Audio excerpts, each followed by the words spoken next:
Rachel, Director of Music at the church at Highland Park, and welcome back to Hymn of the Week. Every Wednesday, I'll be looking with you through a Hymn of the Week where we can talk about the text, the music, the history, and the meaning of one of our good old classic favorites.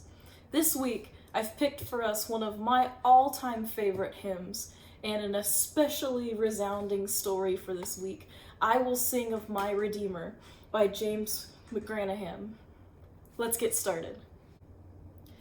I Will Sing of My Redeemer is one of the most positive, happy, and glorious hymns that we get to sing during a Sunday service.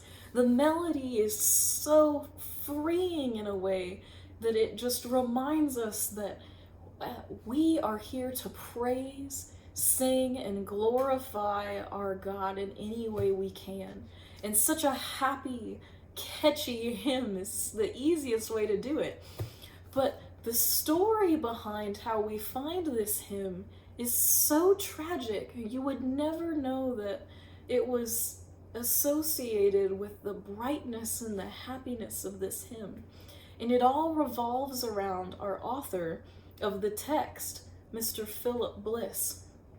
Now, Philip Bliss was a musician since childhood. At the age of 10, he started plunking around on a piano, and he grew up to be a music director, and then he started singing in his church choir, and then he was writing his own songs to the gospel tunes of that day, and he was fully immersed in music for so much of his life.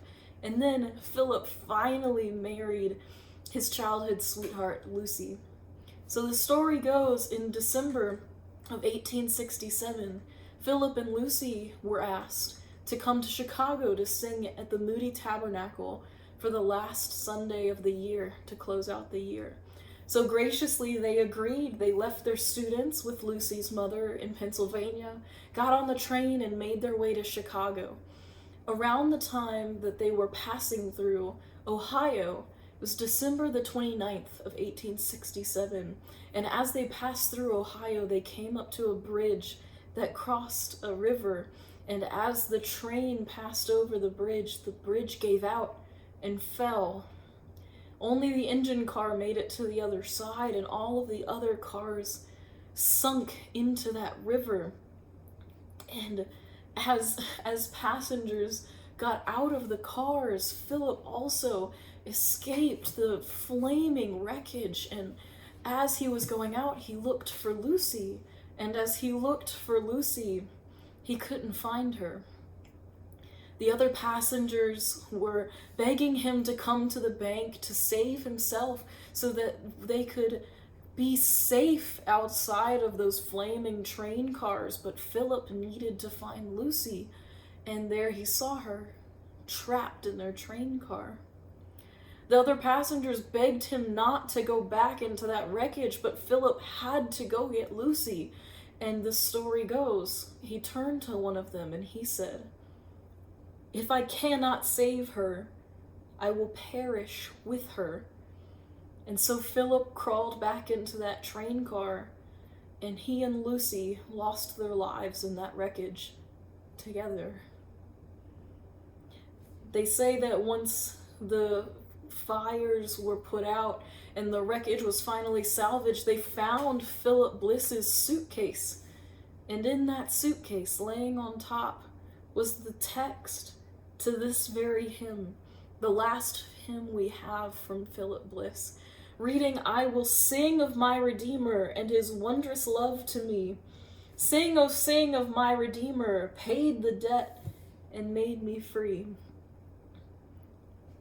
Philip loved Lucy so much that he thought if she was called, that her time was in that train car to move on to heaven and see God, that he was going with her, and that he would still praise the Lord for taking them in that train wreck on that bridge in Ohio.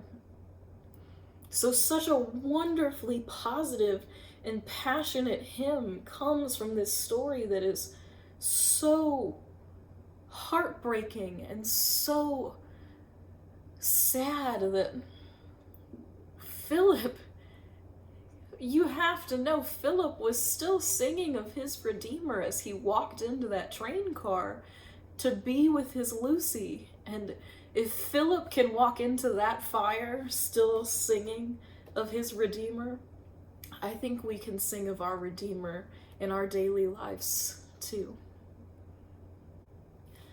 And that, my friends, is I Will Sing of My Redeemer, music by James McGranahan and text by Philip Bliss.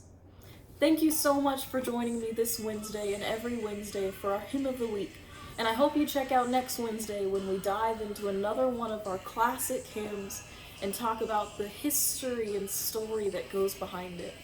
I hope that you have a wonderfully safe, healthy, and happy week as we go on, and I'll see you next week, Highland Park.